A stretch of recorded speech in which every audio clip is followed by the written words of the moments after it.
Salut tout le monde, salut les amis, salut toi qui regardes cette vidéo. Je suis hyper content de pouvoir t'accueillir ici dans ce magnifique petit lieu. Mais aujourd'hui, je suis avec Monsieur Harvey, professeur, artiste international, Kizomba. Tu me dis si je me trompe, Urban Kiz. Oh, peut-être que je devrais te laisser te présenter directement. Mais avant tout, je tenais avant tout à vraiment te remercier. Je suis content d'être avec là. Je suis content d'être avec toi. Je suis content de pouvoir partager ce moment-là. Je suis content aussi de te voir parce que ça fait longtemps et en plus maintenant on se fait des petits challenges et tout, abdominaux, six-pack, etc. Et je suis très fier aussi du parcours, mec, parce que sincèrement, quand je t'ai connu au tout début, je te voyais pas dans autant de festivals, je te voyais pas voyager autant, je te voyais pas, tu vois. Et aujourd'hui, j'étais pas vraiment présent dans les événements. Et aujourd'hui, moi, ce qui m'inspire, c'est le fait que je t'ai vu de tout en bas pour monter, et je pense que finalement tu as un maximum de valeur à pouvoir apporter à la communauté. Il y a un parcours, effectivement. Et donc je suis hyper content que tu sois là, mec. Bah écoute, merci. Merci de m'avoir proposé. Vraiment ravi d'être là, moi aussi. Donc du coup, je vais te laisser te présenter. Donc je te laisse te présenter. Qui est-ce que t'es? Et puis depuis combien de temps tu danses la kizomba? C'est quoi que tu kiffes le plus dans la kizomba? C'est quoi que t'enseignes dans la kizomba? Et vas-y, raconte-nous un petit peu ton parcours. Aussi, évidemment, le parcours aussi que t'as en background, tu vois. Et enfin, voilà, je te laisse te présenter toi. Ok. Let's go. Écoute, salut tout le monde, hein. C'est donc Harvey, vraiment ravi d'être là également. Merci pour l'invitation, Emmanuel, c'est avec grand plaisir. Écoute, moi la danse, ça fait quand même pas mal de temps, hein. Ça fait une petite vingtaine d'années maintenant. J'ai commencé avec le hip-hop à la MJC du quartier, voilà. C'était dans le 91 à Savigny-sur-Orge, et pour la petite histoire, c'est là-bas que j'ai rencontré pour la première fois le Doux, tu vois, voilà, qui donnait des cours de danse là-bas. Petite dédicace à Monsieur Ledoux, voilà. Et ouais, donc du coup, bon, j'ai continué un peu dans cette voie-là. Pour moi, c'était un peu un hobby, c'était sympa, c'était stylé. Tu sais, à l'époque, on était fan des Usher, B2K, tout ça. Donc, on voulait faire un peu comme eux, quoi. C'était l'époque des baggy, tu vois, voilà. On avait des cheveux aussi. Et l'époque de Usher. Exactement, c'est ça. Ben oui. Moi, je voulais danser comme lui, tu vois. Il fallait prendre les cours. Et donc après toujours la danse et à un moment en fait comment ça a vraiment pris et ça a évolué vers quelque chose de on va dire une carrière un peu artistique, c'est que moi j'aime bien balader seul dans Paris, hein.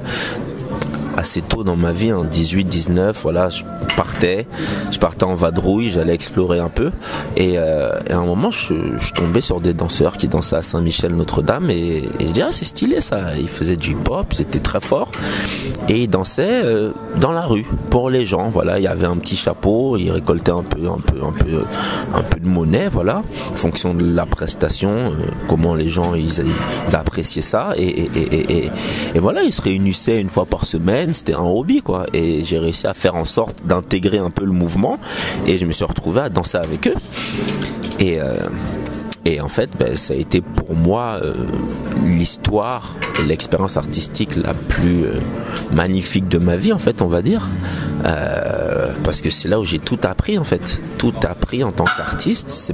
Pour moi c'était la meilleure école artistique du monde, voilà, vraiment.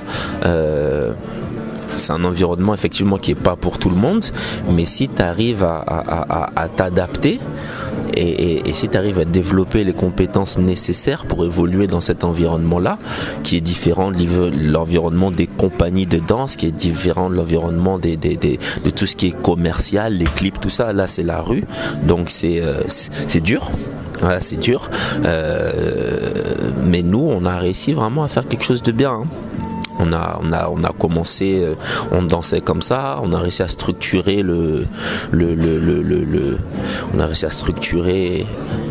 l'expérience, et on a réussi à faire monter ça de manière que quand on a arrêté en 2016, on avait quand même quasiment 25 000 fans sur notre page Facebook, et là on parle de Facebook dans les années 2010, voilà, donc c'est la page, on l'a créée en 2011, et c'est que des gens qui ont vu le spectacle qui allaient liker.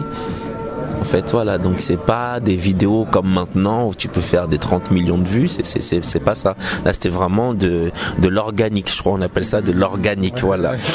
On appelle ça de l'organique, et c'était vraiment de l'organique, quoi. Donc c'était que des gens qui avaient expérimenté ce qu'on faisait, qui étaient là, en fait, et qui étaient partis sur la page. Donc non, moi, grosso modo, cette expérience-là, elle m'a permis de développer des compétences artistiques, pour moi, qui sont primordiales. L'aisance devant les gens, c'est-à-dire accepter le regard des gens, parce que tu danses pour les gens, donc il faut que tu sortes un peu de cette dimension de toi et que tu dépasses ça, tu sublimes ça pour que tout ce que tu fasses soit tourné vers l'extérieur. Il faut rappeler qu'on est dans un environnement où les gens, tu dois les arrêter, tu dois faire qu'ils restent, tu dois les divertir, tu dois les séduire, tu dois toucher leur cœur, et ensuite tu dois faire en sorte qu'ils donnent de l'oseille. Parce que tu vis de ça, en fait. Donc voilà, et nous on faisait quoi? On faisait 6, 7, 8 spectacles par jour. Spectacle durait 30-40 minutes. C'était très interactif, il y avait de la comédie, il y avait du théâtre, il y avait de la danse, il y avait du show, il y avait de la performance. Moi, je m'occupais de présenter le spectacle, je présentais les artistes, donc tu vois, ça développe de l'aisance verbale, tu sais comment parler en public, tu sais comment driver une audience, tu sais comment communiquer, tu sais comment faire des blagues, divertir, tu développes un peu une intelligence émotionnelle, intelligence sociale qui te permet de naviguer dans ces environnements-là, en fait. Tu vois, et puis surtout en termes de danse, ça te permet de danser pour les gens. Tu apprends à danser pour les gens et pas que pour toi, en fait. Donc pour moi, la meilleure école, hein. Et ça t'a permis, du coup, est-ce que ça t'a permis de pouvoir développer, qu'est-ce que ça t'a permis de pouvoir développer dans la kizomba? Qu'est-ce que ça t'a permis, ces compétences-là, de développer dans la kizomba? Alors, très bonne question. Moi, la kizomba, j'ai connu en 2013, hein, donc voilà, quand je finissais cette activité-là, danse de rue, en général, je sortais et parfois j'allais en soirée kizomba. C'était au tout début, hein. C'était pas du tout le même style que maintenant. En fait, déjà, quand tu vis cette expérience-là, tu développes une certaine aura, en fait, qui fait que quand tu rentres dans certains endroits, tu passes pas inaperçu. Tu développes une certaine aura, une certaine confiance en toi, tu développes un certain charisme qui fait que, en fait, les gens parfois ont envie de venir vers toi, ont envie de te parler, ont envie d'interagir avec toi. Ce qui fait que, en général, partout où je sortais, je me faisais des contacts très facilement, en fait. Très très facilement. Donc déjà, ça m'a permis de m'adapter, de m'insérer dans des environnements artistiques différents, notamment celui de la kizomba. Ça m'a permis de progresser très vite dans la danse, dans l'aspect technique de la danse, parce que étant danseur, tu comprends très vite les choses, tu as une structure de compréhension du mouvement, de l'énergie, et tu as juste à appliquer une nouvelle technique dessus, en fait. Donc c'est beaucoup plus simple que quelqu'un qui commence la danse et qui connaît rien, en fait. Tu vois, il y a toute une éducation de danseur qui a déjà été faite, voilà. Sachant que moi, effectivement, je suis passé aussi par une case école de danse où j'ai fait de la danse classique, j'ai fait du jazz, j'ai fait du modern jazz, j'ai fait de la danse contemporaine. C'était assez intensif, tous les jours, 8 heures par jour, pendant 3 ans. Donc voilà, la danse, on en a bouffé vraiment, tu vois, on en a bouffé, des cours de danse, des 1, 2, 3, 4, 5, 7, 8, tout ça, bon voilà, on connaît bien, donc effectivement, ça te permet d'apprendre beaucoup plus vite, et ça m'a permis tout de suite et très tôt d'aller dans une créativité qui m'a permis de me sentir très libre au moment où cette danse-là, elle n'était pas encore aussi libérée en termes d'influence. Okay. Je parle de 2014-2015, où c'était les débuts de l'urban. quand même très important, on a un des précurseurs ici, hein. Ouais, moi je tiens à le dire, Kizomba 2.0 c'est l'urban avant l'urban, hein. Voilà, quand on voit des sorties contre-temps avec Touch, tout ça, Enuel 2011-2012, hein. Moi je me souviens des vidéos. Tu me dis si je me trompe, hein. Tu me corriges, hein. 2013-2014. 2013-2014, voilà. Mais voilà, c'est si jamais vous avez l'occasion, vous tapez sur YouTube et vous verrez que ce qui se fait maintenant, c'est voilà. C'est assez vieux en termes d'idées, en termes de concept, voilà. Merci à toi pour avoir apporté ça d'ailleurs dans la danse, hein, parce que il fallait y penser. Alors est-ce que d'autres y auraient pensé après, je sais pas, mais tu as été parmi les premiers à le faire en tout cas. Donc merci à toi. Je pense que t'as inspiré beaucoup de monde. Et du coup, ouais, donc pour revenir à ce que je disais en termes de créativité, en fait, moi j'avais déjà toutes les portes ouvertes en fait. Et alors, comment est-ce que tu peux, imagine-toi, il y a un mec, par exemple lui, oui. Tu vois, là à côté là, oui. Tu vois, imagine-toi quelqu'un qui a le même profil, d'accord, qui n'a jamais dansé, ok, c'est-à-dire que lui, il est réservé, il n'a jamais dansé, mais il aimerait pouvoir danser en 3 étapes. Ok, qu'est-ce que tu pourrais lui, en 3 étapes, qu'est-ce que tu pourrais lui conseiller pour qu'il puisse se retrouver à un moment donné comme toi, quelqu'un de créatif, quelqu'un qui arrive à danser, qui est libre dans sa danse, en 3 étapes. Est-ce que tu arriverais à nous partager en 3 étapes ça? On va donner une structure maintenant, là, tout de suite, sur le tas, live. Ça, c'était pas vraiment de l'improvisation pure, là. Hein. Et spontané, moi, je dirais d'abord faire un travail sur la confiance en soi. Okay. Donc c'est un travail qui va pas inclure la danse, mais qui va inclure un travail sur la personnalité, la perception de soi en fait. Parce qu'ensuite il faut laisser, en fait le but de ce premier travail là, c'est de laisser le terrain libre à la couche de danse. En fait on va travailler sur la couche soi-même, qui tu es, pourquoi tu aimes bien danser, pourquoi tu voudrais faire ça, et comment tu te vois maintenant par rapport à cette mission que tu te donnes, par rapport à cette envie que tu as en fait. Et ça pour moi c'est une étape que je fais souvent en cours privé, c'est le travail un peu sur soi, et c'est vrai qu'au début les gens comprennent pas trop, ils disent mais qu'est-ce qu'on fait, c'était un cours de danse normalement en fait. Ils disent mais oui, mais là en fait là c'est inclus dans une perception globale de toi en tant que danseur en fait. Il faut qu'on fasse ce travail là en fait. Tu peux pas juste prendre la technique et vouloir la processer comme ça va pas sortir comme toi tu voudrais que ça sorte, ça va sortir comme tu veux copier, comme tu veux faire comme lui, comme elle, mais comme toi tu pourrais le faire si tu te connaissais, ça va pas sortir en fait, parce que tu te connais pas. Il faut d'abord que tu t'explores un minimum avant qu'on applique cette couche de danse en fait. Ensuite évidemment, une fois que ce travail là ou cette sensibilisation là elle a été faite, on part sur la technique. Voilà. Étape numéro 2. La technique, voilà. Évidemment, il faut travailler la technique, il faut répéter pour que ça rentre dans le corps, sinon ça sert à rien. En fait, moi, ce que je dis aussi, hein, les cours de danse c'est bien, mais est-ce qu'à la maison vous travaillez, est-ce qu'ensuite vous travaillez ce que vous avez appris, parce que sinon ça part en fait. Et c'est gaspillé, c'est totalement gaspillé. Et ensuite, 3e étape, l'ouverture. Qu'est-ce que tu fais avec ta technique, avec l'état d'esprit d'artiste, parce qu'on ne parle pas que de danseur, on parle d'artiste. Un artiste, quelqu'un qui va créer. Voilà. Un danseur n'est pas forcément un artiste. Un danseur, il peut copier des milliers de mouvements, il va danser. Mais un artiste, il va utiliser ce qu'il a pour créer. Donc il va utiliser la technique, plus sa personnalité, plus l'émotion, plus la musique, il va créer avec. Ben, maintenant, c'est la 3e étape. Comment tu prends la technique et comment tu crées quelque chose qui est à toi avec cette technique. Voilà les 3 étapes. Franchement, archi bien. Archi bien. Merci. Franchement, ça déchire. Je suis très content de ce que tu as dit. J'ai adoré la structure.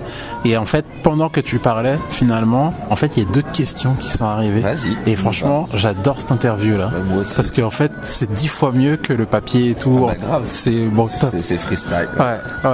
Bah, en fait, ouais, complètement. Mais ouais, ok. Alors, maintenant, tu vois, maintenant qu'on a ces 3 étapes-là, ça veut dire que maintenant, le mec, il commence à danser. Comment il peut maintenant arriver, encore en 3 étapes, c'est quoi, on va garder ça en 3 étapes, comment ce gars-là, ou attention, on parle de hommes, mais on peut très bien aussi parler de femmes. Bien sûr. Donc les 3 étapes, je pense qu'on est d'accord, c'est les mêmes pour eux.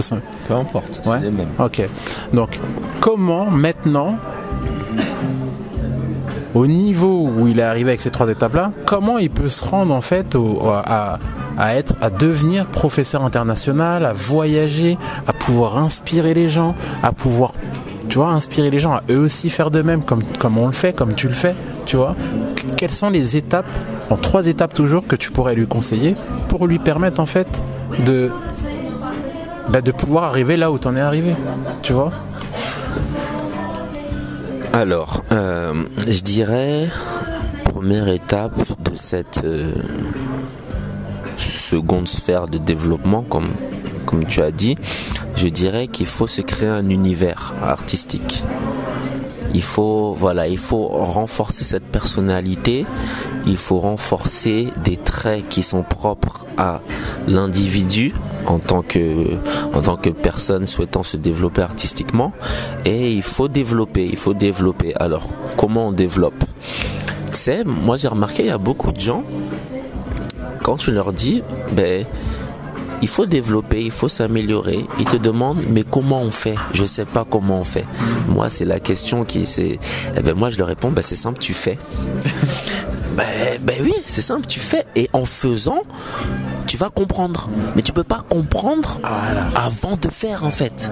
Tu vois? Il y en a qui sont dans cette mentalité-là, c'est vrai, où, attention, je cherche à viser personne, mais c'est vrai que parfois, la personne, elle peut être en premier, il faut que je comprends, et tant que en fait, je pense que c'est pas une mauvaise chose de vouloir comprendre ensuite de faire. Mais le problème, c'est que ça devient un problème quand je dois comprendre avant de faire absolument, sinon je ne fais pas. Exactement. Tu vois? Et à ce moment-là, ça devient hyper problématique, donc je te rejoins à 700%. Oui, et d'autant plus que là, on est dans de l'art, en fait. Donc il n'y a rien de rationnel, en fait. Tu vois, il n'y a rien de rationnel. Une vérité pour moi, c'est pas forcément une vérité pour toi, parce qu'il n'y a pas de vérité absolue. Il y a des tendances, il y a des... Ah si, moi j'ai une vérité absolue, je rigole. Il y a des tendances, il y a des niveaux de compréhension qu'on va dire qui sont globaux, mais sinon, à part ça, il n'y a pas vraiment il n'y a pas vraiment de doctrine absolument sûre à 100%. Et c'est vrai que ça, c'est vraiment quelque chose que moi j'ai expérimenté souvent avec des gens que j'ai voulu un peu mentorer dans la danse. C'est comment je fais ça. Mais le souci, c'est que, et c'est là aussi la culture du danseur, c'est que le danseur, il va faire. Et en faisant, il va explorer. Et en explorant, il va s'explorer lui-même, et ensuite il va comprendre certaines choses qui sont propres à son art. Mais c'est que en faisant que tu vas comprendre. C'est pas en théorisant. Tu vas théoriser après, parce que tu as une base de données. J'ai une phrase qui est excellente par rapport à ça, c'est ce que l'on voit, on le retient, ce que l'on entend, on s'en souvient, ce que l'on fait, on le comprend. Exactement. Ouais, j'adore. Et là, c'est ce que tu viens de dire, on va appeler ça une maxime, si tu permets, voilà. Ça illustre totalement l'état d'esprit, en fait. Il faut faire, il faut se tromper. Et il y a aussi la peur qu'il faut combattre le plus rapidement possible, c'est la peur de se tromper. Parce qu'il n'y a pas d'exactitude dans la danse. Il y a ton exactitude à toi en tant qu'artiste. Et c'est là où tu seras au top de ton art, c'est quand tu seras exact par rapport à toi-même, mais ton exact sera pas l'exact de l'autre, en fait, et surtout pas l'exact du prof, tu vois, voilà. Et en fait, donc, c'est première étape, développer ton univers artistique, première étape. Ensuite, j'ai envie d'aller sur expérimenter, voilà, expérimenter, c'est-à-dire avoir le maximum d'expérience, va danser avec le maximum de personnes, essaye d'expliquer tes concepts que tu t'es développé dans la première étape, essaye de sortir un peu des sentiers battus, essaye de t'approprier des manières de faire qui sont propres à toi, et c'est là effectivement où tu vas créer ta voix authentique d'artiste. Je pense que c'est le schéma que tu as adopté pour arriver à ton Kizomba 2.0. tu as appris les bases, tu as développé, tu te dis ça c'est comme ça que j'ai envie de le faire. Et tu l'as fait. Ouais, c'est vrai. En plus, à l'époque, je l'ai fait un petit peu de façon inconsciente, mais j'étais tellement dans le faire avant de réfléchir. Mais je faisais à fond, mais je réfléchissais bien plus tard. Tu vois, mais bien plus tard. Donc je faisais à fond, je comprenais et j'en parlais. Quitte à ce que parfois, ça rejoint, quitte à ce que parfois, je sois même parfois, je trouve, pas bien compris. Tu vois, parce que je suis passé par là finalement, par un moment donné où j'essaie d'expliquer, mais je suis pas bien compris. Mais finalement, le fait de pas être bien compris, ça m'a encore permis de modifier mon message et de réapeaufiner et de refaire, etc. Donc ouais, c'est un cycle de fou pour cette étape numéro 2. Franchement, moi, je suis en tout cas de mon expérience à 100% d'accord. Ben voilà, on se rejoint, et tu vois, je pense même que cette étape numéro 2, elle s'arrête jamais, tu vois. Ouais. Au final, on y est encore. Elle s'arrête jamais, parce que en fait, tu vas. Moi, c'est bon, j'ai fini.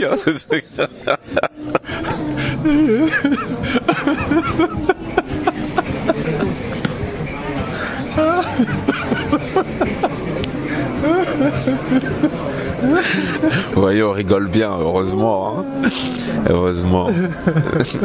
Non, mais c'est vrai, en fait, c'est cette étape-là, en fait, je pense que c'est dans cette étape-là que vraiment tu développes et tu montes en compétences.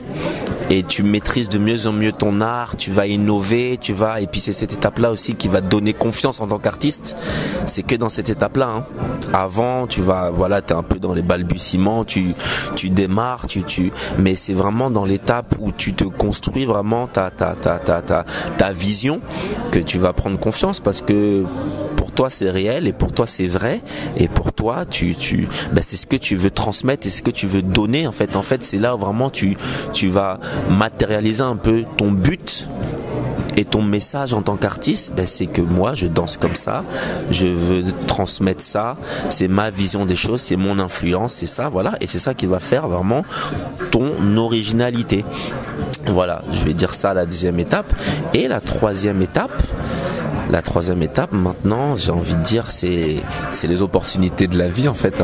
Donc la deuxième étape va te permettre de te forger une connaissance de ce que tu fais, que si tu veux effectivement passer à l'étape de transmission, tu vas pouvoir transmettre. Donc tu as la base de technique que tu maîtrises, et ensuite tu as la couche, on va dire, que tu as appliqué dessus, c'est ta personnalité, c'est ton style, c'est qui tu es toi en tant qu'artiste, et ensuite tu as tellement bouffé ça, processé ça, répété, fait, intellectualisé même à un moment donné, que tu vas savoir comment le transmettre. Et là effectivement on part dans les cours, on part dans la transmission, et là effectivement il faut aussi développer un peu un côté pédagogique, mais je dirais que ce côté pédagogique, normalement il va de soi si tu as fait déjà le travail sur toi pour comprendre ta danse, en fait, parce que tu vas savoir l'expliquer.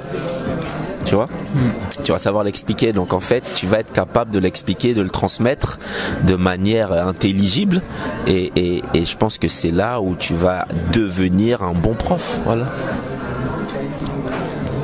Toujours dans la dynamique où on veut aider le gars d'à côté à pouvoir finalement à partir de nada, c'est-à-dire à partir d'aucune expérience, et en plus avec limite des handicaps, parce qu'à la base il est timide, à la base il a pas trop confiance en lui, tu vois.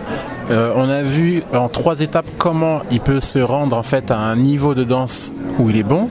On a vu maintenant les étapes où comment il peut maintenant se rendre en fait en tant que professeur international, en tant que quelqu'un qui s'est transformé en fait, carrément. Exactement, tu vois. c'est ça. Maintenant, est-ce que ce gars, je pense qu'il va, à un moment donné, il va avoir des difficultés. Il va avoir des moments de désillusion, tu vois. Il va avoir des moments où il va se manger des grosses gifles par la vie. Énorme. Tu vois. Est-ce que tu veux bien nous partager deux coups durs que tu as pu, que ce soit dans ta vie privée, que ce soit dans ta vie de danseur, que ce soit dans ta vie de professeur international, okay, donc tu choisis les sphères que tu veux. Est-ce que tu peux nous partager un premier coup que tu as eu, puis un deuxième coup dur que tu as pu avoir, et juste après, on va voir éventuellement, enfin si tu veux bien, nous partager après comment tu as fait pour aller au-delà de ça, qu'est-ce qui t'a permis d'aller au-delà de ça, et voilà. Bien sûr. Alors je pense que l'un des premiers coups durs et qui revient assez souvent, c'est l'impression enfin, quand tu veux être prof, à un moment donné, il y a plusieurs dimensions à appréhender. Il y a la popularité. Il faut qu'on te connaisse, il faut qu'on t'aime bien, il faut qu'on t'identifie comme un bon danseur, il faut qu'on t'identifie comme quelqu'un sur qui on peut compter sur un line-up. Voilà. Donc il y a un peu le côté business aussi. Et en fait, je pense que le plus dur, je dirais au début, mais aussi en cours, pendant et à tout moment, c'est quand personne t'appelle. Voilà, personne t'appelle en fait. C'est-à-dire que toi, tu as fait toutes les préparations, tout le parcours dont on a parlé avant. Là, toutes les étapes, t'es prêt, t'es chaud, t'es là, tu crois en ton truc, t'es déter, tu dis ouais, moi c'est bon, j'ai un style, c'est frais, c'est stylé, je suis prêt à conquérir le game. Voilà, et personne t'appelle. Le vent, t'es là, le vent, la neige, tout ce que tu veux, t'es en haut de l'Everest, t'es tout seul en fait. Et là, dans ce moment-là, tu doutes en fait, tu doutes énormément, tu doutes de ta valeur, tu doutes de l'utilité de tout ce que t'as fait. Tu doutes de ta capacité à arriver à tes objectifs, à atteindre ton but, quel qu'il soit, si tu veux être le meilleur danseur, si tu veux avoir des bookings, si tu veux commencer en tant que prof, voilà. Tu doutes de tout ça et là c'est vraiment dur. Moi plusieurs fois je voulais arrêter, je te dis la vérité. Plusieurs fois je voulais arrêter parce qu'en fait ça te prend beaucoup d'énergie, ça te prend beaucoup de temps. Et au final, bon, après effectivement, on peut toujours dire oui, mais les gens te doivent rien en fait. Et c'est vrai, les gens te doivent rien. Mais je pense que dans n'importe quelle quête d'accomplissement, les gens te doivent rien. Mais qu'est-ce qui fait que tu réussis malgré que le fait que les gens te doivent rien? Voilà, et là en fait il faut pas s'arrêter là. Il faut pas s'arrêter là. Il faut. Donc ça c'est le premier coup dur. Ça c'est, on va dire, c'est un coup dur, on va dire, qui est redondant parce qu'il est cyclique en fait. Il est cyclique. C'est des conjonctures. Voilà. Okay. Des fois ça va très bien, des fois c'est un peu plus mou, des fois ça va très bien, des fois c'est un peu plus mou. Voilà. Deuxième coup dur. Alors on va être honnête, pour moi j'ai pas vraiment eu de coups durs qui m'ont affecté par rapport à la danse. Voilà. Concrètement, à part des doutes qui sont cycliques et des remises en question, donc on va dire c'est le deuxième, et peut-être on aura un troisième après, mais le deuxième c'est, je pense que c'est quelque chose qui va peut-être revenir et faire écho chez d'autres personnes, mais à un moment donné, tu te demandes, est-ce que je suis sur le bon chemin dans ma vie, dans tout ce que j'entreprends en fait. Là, on parle d'une remise en question profonde, c'est-à-dire que, bon, le temps passe, tu fais des trucs, les jours passent, les années passent, et à un moment donné, tu regardes un peu en arrière, bon, t'es content de ce que t'as fait, t'as accompli certaines choses, c'est cool, mais il y a toujours une dissonance entre ce que tu voudrais être à ce moment-là et ce que tu es vraiment. Et ça fait souffrir. Et ça fait souffrir en fait. L'écart est... l'écart est trop monstrueux. Et si l'écart est trop monstrueux en termes d'estime, t'as l'impression que tu sers à rien. Voilà. Ouais. C'est ça. Ouais, l'estimation que t'as finalement entre ce que tu veux être et ce que tu es maintenant. Exactement. Si c'est trop grand, c'est ça. Ouais, j'ai hâte de savoir comment tu fais pour rebondir là. Carrément j'ai hâte de savoir là. J'écoute à fond là. C'est moi-même en fait qui est derrière la caméra qui regarde là. C'est moi qui est sur Instagram là. Non mais c'est clair. Et en fait ça, quand ça te frappe, c'est dur en fait. Parce que en fait t'as deux options. Ou tu vas être dans un déni et tu vas faire l'autruche et tu vas continuer ta vie telle qu'elle est en gardant ça dans un coin de ta tête, mais en sachant que tôt ou tard ça va te bouffer. Donc tu vas pouvoir faire l'autruche un petit moment, mais pas ad vitam aeternam dans ta vie, parce qu'à un moment donné le temps va passer, le gap va augmenter, et à un moment donné tu seras arrivé à un temps dans ta vie où ce sera trop tard. Et là ce sera des regrets. Ouais. Et là je pense que c'est horrible, vraiment je pense que c'est horrible. Et où tu as l'option de te regarder dans le miroir, qui est très dur aussi, hein. Regarder dans le miroir tel que tu es au moment où tu fais ce constat là et te dire bon, qu'est-ce que j'ai fait qui m'a rapproché de cet objectif-là. Donc là, on est sur la solution déjà de comment voilà, c'est ça. Hein. Sur le deuxième coup dur. C'est ça, voilà. Parce que ce coup dur-là, bon, si on y revient brièvement, c'est un coup dur où tu te remets en question un peu tes choix de vie et tes investissements en termes de temps, d'énergie. Voilà.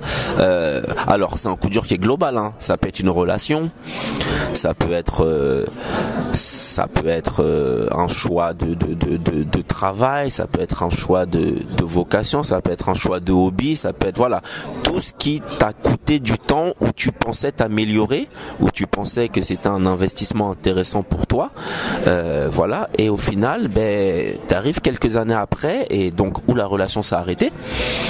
Et du coup, voilà, tu repars à zéro, mais avec une relation qui s'est finie, avec un enfant ou pas, voilà, avec un bagage qui t'est resté de cette relation, qui est ou négatif ou positif, mais dans tous les cas, la relation est finie. Donc, retour à zéro.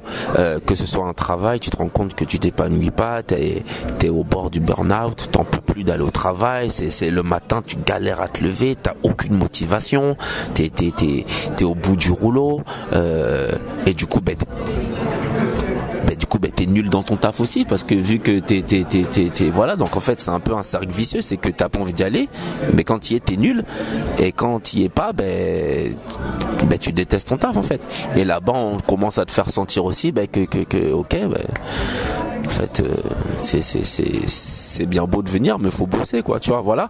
Ça c'est par rapport au taf ou par rapport à des activités que tu fais, t'essayes de monter ta société, t'essayes de monter ton business, t'essayes de devenir un prof de kizomba, et ça marche pas, voilà, ça marche pas. Donc ça te renvoie une image de toi qui est l'échec. On va employer le mot, tu es dans l'échec, voilà, tu es dans un sentiment, un ressenti d'échec, voilà.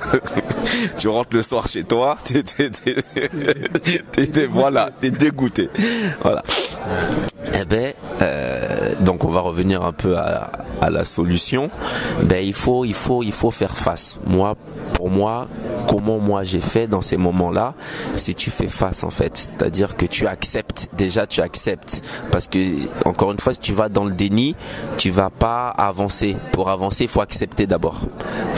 Faut accepter que tu sois pas là. Dans le déni, je crois que tu fais même marche arrière. Hein. Exactement. Au lieu d'avancer, je crois que tu recules sans le savoir. C'est ça. En pensant que tu avances. C'est ça le pire. Ouais. Donc accepté ce constat, voilà, dans un premier temps. Donc voilà, j'ai pris un peu l'image, la métaphore de se regarder dans la glace, mais c'est ça en fait. On va se regarder dans la glace, on va même se parler dans la glace, on va dire ok, bon, là, t'es là maintenant, t'as fait ci, ça. Le constat c'est que t'es là, tes objectifs sont là. Alors peut-être que t'as 20%, peut-être que t'as 30%, peut-être à 50%. Ça c'est à toi de juger ce que t'as accompli déjà, qui te rapproche de la version de toi que t'as envie d'être. Mais peut-être t'as 0% aussi, et ça il faut l'accepter aussi, tu vois, il faut l'accepter, aussi douloureux que ça puisse être. Et ensuite, une fois que t'as accepté, il faut remettre un coup en fait, et c'est ça le plus dur, c'est remettre un coup. Et pour cela, il faut que tu sois vraiment déterminé à atteindre cette version de toi que tu veux être en fait. Et je pense, je pense que c'est peut-être à ce moment-là qu'on commence à parler de résilience. Exactement. Et je dirais même plus. Bon, là, on va partir un peu dans ce que je fais en termes de motivation, mais quand tu comprends vraiment, et là je vais parler en tant qu'homme, parce qu'on est deux hommes, et en tant qu'homme on a aussi, alors je dis pas que les femmes c'est pas du tout le cas, attention, hein, comprenez-moi bien, mais en tant qu'homme on a cette soif de s'accomplir, d'accomplir des choses, d'aller chercher des succès, parce que c'est ça qui nous alimente en tant que personne, en tant qu'entité qui fonctionne à l'ego, à la confiance en soi. Alors je parle pas d'ego mal placé, mais on a besoin d'avoir ces réussites là. Et quand tu comprends que les plus grosses réussites nécessitent de la souffrance, parce que rien n'est facile, c'est là que tu comprends que ce par quoi tu passes, c'est le chemin. Ok. Donc ça c'est la solution. La solution c'est du coup dur numéro 2. La solution c'est faire face, accepter et redoubler d'efforts. Alors quand tu redoubles d'efforts, tu vas pouvoir ajuster, évidemment. Tu vas ajuster les efforts, les investissements, peut-être tu vas redéfinir les objectifs, voilà. Mais en gros c'est la persévérance, et on va venir au terme qui pour moi c'est un terme en or. C'est affiché gros, voilà, dans sa tête, c'est la discipline. Voilà. Et c'est que avec la discipline que tu vas atteindre tout le monde, hein. Tout à l'heure, je fais une petite digression sur un trait qui est peut-être un peu masculin dans la poursuite des objectifs, mais là, je reviens à tout le monde. C'est la discipline. La discipline va t'aider à 100%. Allez, on va dire à 95%, 5% de chance et d'opportunité. La discipline va t'aider à atteindre tes objectifs. Voilà. J'allais dire un truc, franchement ça m'a sorti de la tête, mais genre je pensais que quand t'as dit le terme c'était faire face, accepter, redoubler d'efforts. Je pense en fait en vrai que toute la richesse va être à ce moment-là, parce que c'est à ce moment-là que je vais forger ma personnalité. Donc c'est très souvent un moment qui est très dur, qui est très éprouvant énergétiquement, mais quand je regarde mon propre parcours, je me rends compte à quel point c'est dans ces moments précis où j'ai forgé ma personnalité, et un peu plus tard, genre plusieurs mois même après, peut-être même plusieurs années, genre t'es hyper fier de toi, et je suis hyper fier de moi. Et c'est là que tu comprends. Et c'est là que tu comprends exactement finalement. Voilà. C'est là où je réalise à quel point en fait j'ai fait de la route. C'est ça. Tu vois. C'est là où je comprends finalement tout ce qui a été, tu vois, tout ce qu'on entend dans les livres audio, dans les trucs de YouTube, blablabla. Quand tu le vis, c'est une autre sphère, quoi. Exactement. Et effectivement, c'est tout à fait ça. C'est là que tu comprends, c'est quand tu l'expérimentes. Et encore, quand tu l'expérimentes, vu que tu es dedans, tu comprends pas tout de suite. Ah oui. Mais on va dire, c'est quand tu te rapproches proche de ton objectif que tu comprends. Mais pourquoi? Parce que c'est ce parcours-là qui va faire que tu atteins ton objectif. Et ça, c'est beaucoup de gens qui comprennent pas ça. C'est, en fait, l'objectif, c'est le parcours. Oui. L'objectif, c'est le parcours. Exactement, c'est beau ça. Hein. C'est exactement. L'objectif, c'est le parcours. L'objectif, c'est le parcours. Le parcours, je fais en sorte, en tout cas, d'y arriver et de le réussir. Hein. Parce que si je suis sur le parcours, mais que je suis en stop, tu vois, mais ouais, complètement. C'est de voir. Ouais, je comprends. C'est beau ce que tu dis. C'est ça. Franchement, j'aime bien cette phrase-là. C'est ça. Ouais. C'est ça. Ouais. C'est en fait, c'est à travers le process, le parcours, le chemin, que tu vas devenir la version de toi qui va atteindre l'objectif. Parce que la version de toi qui atteint l'objectif, c'est pas la version de toi quand tu commences. Vous êtes deux personnes totalement différentes en fait. Mais c'est les épreuves que tu vas traverser, c'est le fait de ne pas abandonner, c'est la résilience, la persévérance, la discipline que tu t'impliques, que tu t'imposes, qui va faire que tu vas devenir petit à petit la personne. Tu vois, c'est un peu comme les jeux vidéo, tu commences au niveau 1, t'es pété, t'es nul, les monstres ils te défoncent, et après t'es au niveau 90, t'es balèze, t'as des armures de ouf, t'as une épée légendaire et avec du feu, tout ça. Et en fait, quand tu reviens quand tu étais au niveau 1, dans l'environnement niveau 1, ben les monstres, tu donnes un coup, ils meurent direct, ils t'enlèvent aucun PV, ben en fait c'est ça. Exactement, ben c'est ça. Parce que tu es devenu beaucoup plus fort, gros. Tu es devenu beaucoup plus fort. Exactement. Donc voilà. Juste avant de revenir sur la solution de l'étape numéro 1, ce que j'ai réalisé, c'est que parfois quand on parle de... Je sais pas comment l'expliquer, comment pouvoir l'extérioriser, mais très souvent le mot discipline rime avec quelque chose de très dur, avec quelque chose où voilà, c'est rigide, alors qu'en réalité, moi aujourd'hui qui suis là à mon 187e jour consécutif de 30 minutes de corde à sauter, je me rends compte aujourd'hui que la discipline, je le vois vraiment, je sais pas vraiment comment je peux te le faire ressentir, mais je le vois comme un allié parce que je suis vraiment pas parfait. Tu vois, il y a des jours où ça m'arrive de craquer, de manger une belle glace que je sais qui m'empêche de...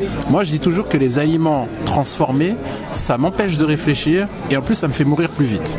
Tu vois, donc je sais que c'est pas ce qu'il y a de meilleur, mais ça m'arrive de craquer.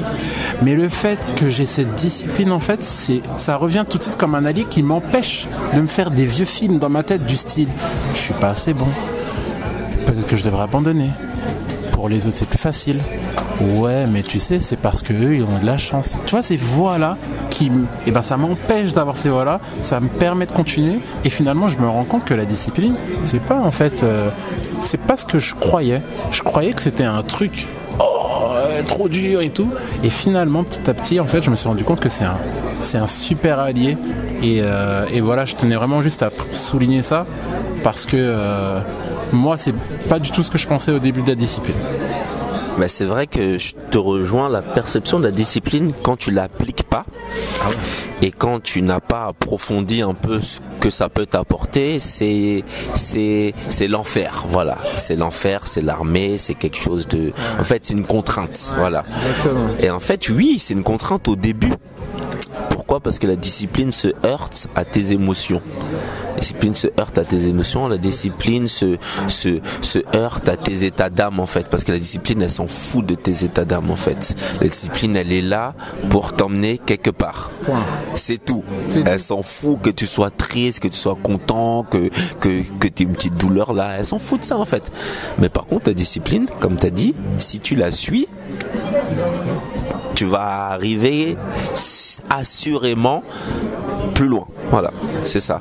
Mais effectivement, quand tu l'appliques, tu te rends compte que c'est un allié, mais c'est un allié qui s'en fout en fait. En fait, c'est comme si on devrait le personnifier, c'est quelqu'un qui est très déterminé et que en fait on a tous on connaît tous quelqu'un comme ça qui est justement très discipliné et qui va faire tout ce qu'il doit faire au moment où il doit faire. C'est moi qui ai pensé à un mec, mais je suis pas sûr que les gens vont réussir à l'identifier. Il s'appelle L dans Death Note. On dirait qu'il n'a pas d'émotion, il est juste là pour faire ce qu'il a à faire de façon genre, et il le fait. Et il est super neutre tout le temps. Tu vois, c'est ça. Ouais, grave. C'est ça, il le fait. Et nous, on est un peu la personne derrière cette personne-là, en train de suivre, en train de ronchonner, en train de râler. Ah, mais pourquoi on doit faire ci, pourquoi on doit faire ça, pourquoi on doit faire ci. Mais au final, on arrive à le faire parce que cette personne, elle nous drive un peu, elle nous montre, tu vois. Et au final, on est content une fois qu'on l'a fait, tu vois. Voilà. Ouais. Moi, je vois ça comme ça. Et on est encore dans l'état d'avant. Je suis content. Voilà, exactement. C'est ça. Et en fait, la discipline, c'est ça en fait. C'est un outil. C'est un outil qui va prendre le relais de. Il y a beaucoup de gens qui disent je suis motivé là, allez c'est bon j'y vais, je suis motivé. Mais la motivation, ça dure une semaine. Ouais. La motivation, ça dure une semaine. Tous ceux qui sont les plus forts, ça dure 1 semaine et demie, 2 semaines. C'est ça. Voilà. Après, il faut qu'autre chose prenne le relais. Et cette autre chose, c'est la discipline en fait. Voilà.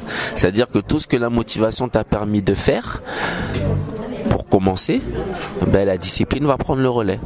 Voilà. Et effectivement, après, on va un peu élargir. Quand tu prends toutes les personnes qui sont arrivées à quelque chose dans leur vie, peu importe le domaine, peu importe le niveau, c'est qu'avec la discipline. Uniquement. Et la solution maintenant de l'étape numéro 1. C'était quoi l'étape numéro 1? C'est tu fais le travail, mais il n'y a personne t'appelle. Ah oui, tu fais le travail, personne t'appelle. Oui, le coup dur, voilà, le coup dur numéro 1. Alors, plusieurs possibilités où tu essayes en fait, je me suis rendu compte d'une chose. Tu vois, il y a un phénomène qui est très intéressant dans l'accomplissement des choses, c'est que tu as la perception que tu as de toi et tu as la perception que les autres ont de toi. Okay. Est-ce que tu as remarqué que, allez, admettons, tu grossis. Toi, tu vas voir que tu grossis vite. Mais les gens vont avoir une perception de toi qui grossit retardée par rapport à toi. Pourquoi ? Parce que tu te connais et pour que cette perception-là devienne consciente, ça met du temps. T'as jamais remarqué que aussi les stars qui percent dans la musique, dans le chant, dans leur domaine, ils sont connus comme un peu des pépites dans leur domaine et puis ensuite il y a un cap où ils passent en mainstream. Mais ils étaient toujours aussi talentueux avant. C'est quoi mainstream ? Mainstream, c'est genre t'es une star quoi. Ok. Voilà. Mais ces gens-là, ils étaient connus avant. Ils étaient pas connus avant, ils étaient tout aussi talentueux avant. Ouais. Ok. Bah oui. Tu vois ? Bah oui. Mais cette perception du talent, elle se fait après. Donc il y a comme, ce que tu veux dire, c'est qu'il y a comme, quand tu fais un truc, au début, les répercussions vont pas être immédiates. Ok, c'est beau. Voilà. Yeah, c'est beau, elle est belle cette. Et ça, il faut le savoir. En fait, il faut savoir que tu vas devoir peut-être charbonner pendant 2 ans pour développer cette perception de toi qui équivaut à comment tu te vois maintenant.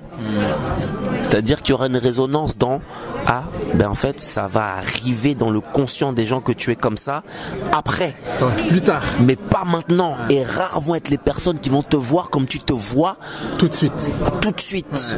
Et ça c'est dur à accepter aussi. Tu vois, c'est pour ça qu'il y en a, ils pètent, ils sont forts, toi tu les vois forts et 3-4 ans après tu les vois partout parce que ils sont forts aux yeux de tout le monde maintenant. Tu vois, et ça c'est un truc qui est très dur aussi à accepter, c'est que t'as pas de retour immédiat.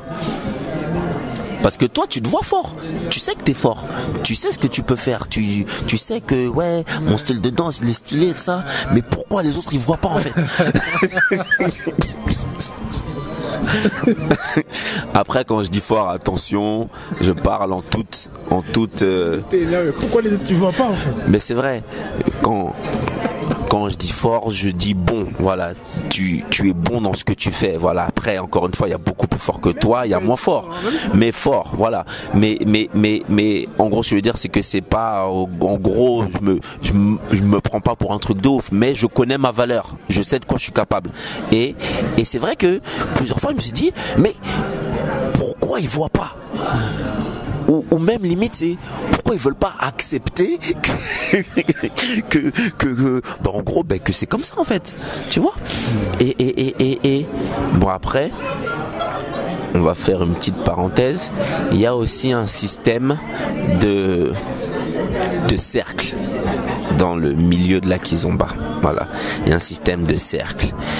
Pour moi, et ça va peut-être pas plaire à tout le monde, mais c'est ce que je pense, il y a des accélérateurs. Il y a des accélérateurs, il y a des cercles qui vont accélérer ton évolution et qui vont accélérer le fait que tu sois diffusé, ton art soit diffusé à un niveau qui est beaucoup plus large. Voilà, tu vas avoir accès à des audiences qui sont beaucoup plus, voilà. Comment alors le gars ou la femme qui a envie de tout exploser, quelles sont les actions que elle peut mettre en place pour faire en sorte d'avoir en une étape, comment elle peut faire pour avoir les mêmes résultats, voire plus que ceux qui vont éventuellement partir de ce cercle dont tu parles? Ce qu'on veut, c'est on veut que le mec à qui on donne cette information, on veut que le gars, il sente qu'il a aucune limite. Et qu'est-ce que je peux lui donner comme conseil, en sachant que ce cercle il existe?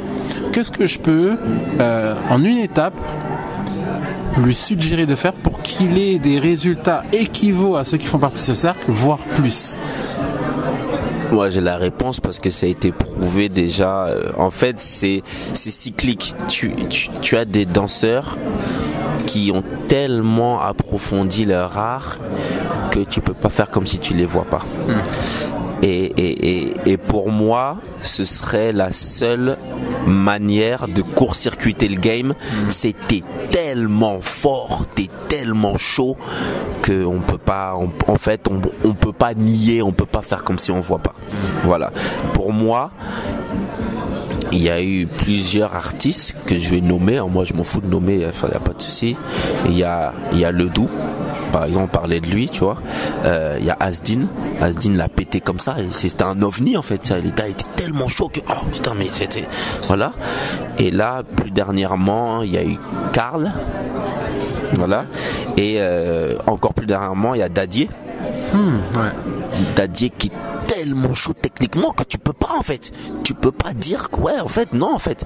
T'es obligé d'être, en fait, que t'aimes ou t'aimes pas, t'es obligé d'être en admiration parce que c'est tellement chaud que si tu dis c'est nul, ben en fait c'est de la mauvaise foi, en fait. Voilà. Exactement. Voilà. Exactement. T'as un problème avec toi-même quand t'as pas fait ça. Voilà. T'as pas fait face, arrête. Ben oui. Ben c'est ça, en fait. Exactement. C'est des gars, ils ont tellement approfondi leur game que c'est indéniable, en fait, que ces gars-là, tôt ou tard, ils seront, voilà, ils seront dans la Ligue des champions des profs, tu vois, tôt ou tard, parce que ce qu'ils apportent, c'est innovant et c'est unique, tu vois, voilà. Okay. Pour moi, c'est le moyen, c'est le seul moyen. Parce que sinon, les autres courts-circuits, le copinage, les trucs comme ça, ça va 2 minutes. Mais si t'as pas le talent ou si t'as pas le bagage qu'il faut, au bout d'un moment, ça va se voir, en fait, tu vois. Et tu seras pas identifié comme forcément légitime à la place qu'on va te donner. Ok. Voilà. Ok. Bah écoute, Franchement et tout, là j'ai plus de questions. Tu vois, j'ai plus de questions. Voilà. Je trouve que on a vachement bien pris le temps en fait de permettre en fait à celui ou celle qui à la base n'avait pas de rythme, qui à la base était timide, qui à la base ne se voyait peut-être même pas danser, qui à la base avait un manque de confiance en lui, un manque d'estime de lui. Tu vois, je pense qu'on lui a vraiment partagé des clés pendant cette interview en fait qui peuvent lui permettre de pouvoir s'émanciper, grandir, s'émanciper, aller en fait à des niveaux où lui-même il imaginait même pas. Exactement. Et lui permettre en fait d'être une version de lui-même transformée. C'est ça. Et je pense qu'on aura terminé pour cette interview. Alors moi, à moins qu'il y ait un autre truc. Pour revenir à la danse, je rajouterais que je pense que il faut quand même être intrinsèquement et profondément une bonne personne. Voilà, ça je pense que c'est quelque chose que je voulais ajouter. Au-delà de tout ce qu'on a dit comme conseil, comme étape selon moi pour arriver à cet objectif-là et se donner le maximum de chance pour avancer dans cet environnement, je pense qu'il faut être une bonne personne. Pourquoi ? Parce que tôt ou tard, le vrai visage, si t'es pas comme ça, il va se voir. Donc tous ceux qui ont des masques, tous ceux qui jouent un jeu, tous ceux qui ne sont pas dans une bienveillance de l'autre, tôt ou tard, ça va se voir. Donc ça c'est le côté négatif, mais le côté positif c'est que aussi ça va vous apporter les opportunités. Ça va vous apporter des opportunités là où peut-être quelqu'un de plus talentueux pourrait être pris mais il flambe, il se la pète. Ben vous, peut-être qu'on va penser à vous parce que vous avez une bonne énergie, vous êtes dans la bienveillance, vous êtes sociable, vous êtes dans une énergie qui donne envie à l'autre de partager avec vous. Ben c'est peut-être là que ça va faire la différence aussi pour les opportunités. Voilà. C'est-à-dire que c'est-à-dire que, et je dirais même à niveau égal de technique, de compétences de danse, ben on va plus aller vers celui qui humainement est bon. Voilà. Donc ça c'est une dimension que je voulais rajouter qui pour moi est très importante, c'est soyez des gens bien en fait. Soyez des gens bien pour vous et pour les autres parce que tôt ou tard ça fera la différence. Voilà. Écoute Hervé, je te remercie. Merci à Franchement, toi. C'était archi enrichissant. Archi enrichissant. Merci d'avoir participé à cette interview. Hésite surtout pas à télécharger le PDF de Hervé. Je pense qu'on va l'appeler de 0 à expert, tu vois. Tes 3 ou 4 meilleurs conseils, tu vois. Et t'hésiteras pas à mettre aussi dans le PDF où est-ce qu'on peut te joindre, tes réseaux sociaux, bien sûr. Ta chaîne YouTube, éventuellement aussi ce dont tu m'as parlé avant l'interview, donc la chaîne de motivation, les conseils d'Hervé. C'est ça. Ouais, donc t'hésiteras pas à mettre tout ça dans le PDF et tout. C'est ça. Et mec, franchement encore merci. Bah merci à toi. J'ai vraiment apprécié. Très enrichissant, c'était super bien et je souhaite vraiment à tout le monde d'avoir l'opportunité d'avoir des échanges de cette nature-là parce que c'est motivant et ça je pense qu'on a besoin d'échanges comme ça à un moment donné dans sa vie, tu vois, ou pour synthétiser ton parcours à toi, parce que moi quand je parle en même temps je me souviens, tu vois, et c'est vrai, du coup ça fait ressortir des choses peut-être que tu avais oubliées et dont tu te servais avant mais que tu peux te resservir maintenant différemment, tu vois, et non c'était top. Je suis vraiment content que tu aies fait appel à moi pour ça et franchement c'était cool. Merci encore. Avec plaisir mec. Bon écoutez les gars, écoutez mesdames et messieurs, je sais pas comment je peux vous parler mais en tout cas vous avez compris que le cœur y est. Prenez soin de vous et à plus tard. Ciao.